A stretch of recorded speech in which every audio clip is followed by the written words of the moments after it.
Hello, everyone, and welcome back to Women in Manufacturing. I'm your host, Miriam Farag, and joining me today is Rebecca Chenier, the first ever Red Seal tradeswoman to be hired at Hiram Walker Sons. Thank you so much for joining me today, Rebecca. It's a pleasure to be here. Thank you for having me. So before we dive into the topic, why don't you tell us a little bit about your background and expertise? So I entered the trades a little later in my 20s. I was a single mom, 3 kids at the time, and I did it through a program called West and St. Clair College. They kind of worked together with a Women in Skilled Trades program, and it was for industrial millwright mechanic. So I did a pre-apprenticeship for industrial millwright mechanic, and then I got hired at a workplace, and through them I got my Red Seal machinist. So a little different than the pre-apprenticeship. And I was a machinist for 5 years. And then I stumbled upon the Hiram Walker Sons. And what does your day-to-day as a mechanic look like? So as a mechanic, there's a lot to it. Usually a general weekday is you go in and you are assigned a line. And that line you kind of look out for the day. There's also preventative and predictive maintenance we do on all the machinery in the lines so that you get less calls throughout the day, right? And everything runs smoothly. And then we take day-to-day calls for more immediate concerns that come up that you can help out and keep the line running smoothly. And basically just being a support to the line itself and making sure that everything runs the way it should. So did you face any barriers or challenges going into this career? For sure, especially as a single parent, there was a long slew of challenges that I faced. When doing my apprenticeship, I was working full-time and doing night school twice a week. So it was just a lot to juggle. And then of course there was shift work. And for a while when I really needed it, my previous employer was great about accommodating my schedule. I find that shift work, motherhood, it's a lot. Also just having a demanding career. There's like, tradespeople always joke, there's no such thing as a 40-hour work week. It's very demanding, a lot of your time, energy. So it can be really difficult and you can feel like you're kind of torn between the two. And how about with regard to being a female working in a male-dominant field?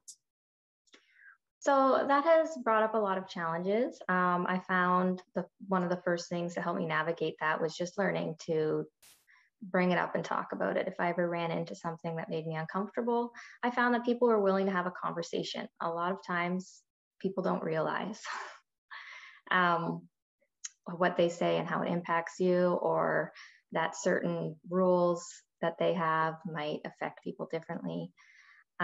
So I found that just having conversations with people, it's really been helpful and people are willing to hear you out. Sometimes you get the answer you want, but I mean, it just even feels good sometimes to voice your concerns and maybe plant a seed for future. And yeah, it's interesting being the first tradeswoman at Hiram Walkers. Like there's a lot that comes with that, right? Like you want to represent your gender well and that we're fully capable of, you know, succeeding in the trades.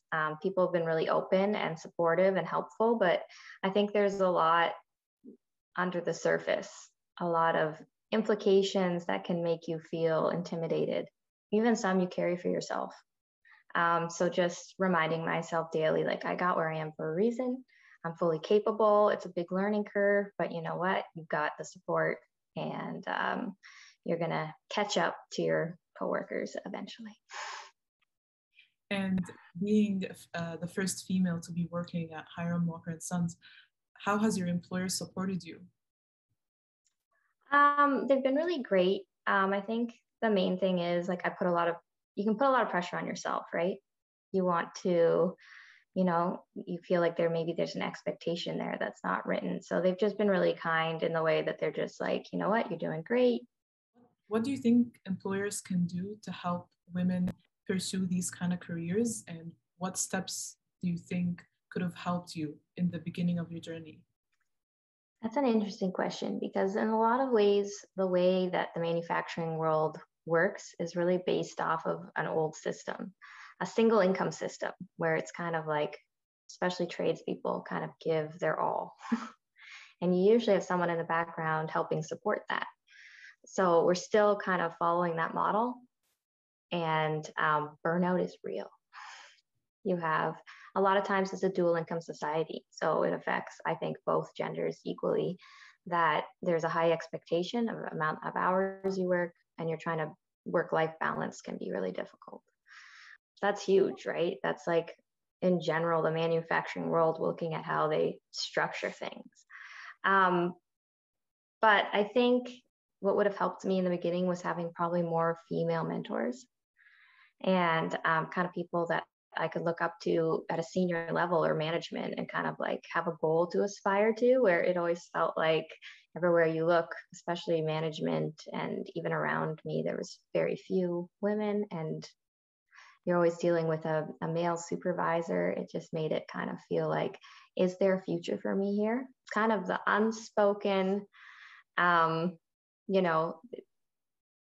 I would say, or the unspoken things that you pick up on, like washrooms, how the women's are small and the men's are large, and just little things like that. So I think just having more women around would have made it a little bit easier to step into. It always felt very overwhelming. And what advice would you give to women who are looking to pursue a career in this industry? If I'm looking back, the one thing I would change is that I didn't enter the trades earlier, because it didn't occur to me that it as a career path until I saw that flyer. Even though I grew up with a father who was an electrician, it just didn't occur to me to enter the trades. And when it's given me so much in terms of like financial independence and like building my own life, which is one of the reasons like I love like any of the organizations. I'd specifically built a dream because I'm a part of them, because they gear it towards that age group. And it's like you're showing women in an industry today who have done that. And I just think that's so important, because even though I took a shop class in high school, I had a father who's an electrician. Like, how interesting is it that it still didn't even occur to me that like, maybe that's something I might want to do. So I just think that's super important, is getting the message out to young people, because trades are needed. Like female, males, whoever's interested, like there's going to be a big age gap in the trades. Like Hiram Walkers, I'm entering into it. In probably less than 5 years, I'll have the highest seniority in the maintenance department that I work in within the mechanics, because it's like a changing of the guard. Before I was hired, there's a 26-year gap. So some people might say like, well, why haven't you hired a woman sooner? They haven't hired a mechanic in 26 years. When you think about it, that's pretty interesting. It's a lot of hard work, and it can be super rewarding, like rewarding in a way you can't even describe. And it's given me financial independence, given me a home, provided for my kids, and made me have a stable life. But you've got to work for it, and you've got to like decide that you want it and not back down from that. And I find you also just can't take things personally. Like if you're going to take every little thing personally along the way, you're not going to get far. And it doesn't mean that you have to put up with things. It's more just the mentality of knowing that, you know what, you're going to be with these people probably for a long time. So you're going to have plenty of learning opportunities for them. So to take it one day at a time, it doesn't mean you got to put up with anything, but you also can't let it get to you. You just got to roll with the punches and take it day by day. Thank you so much for joining me today, Rebecca. Of course, it's my pleasure. Thanks for having me.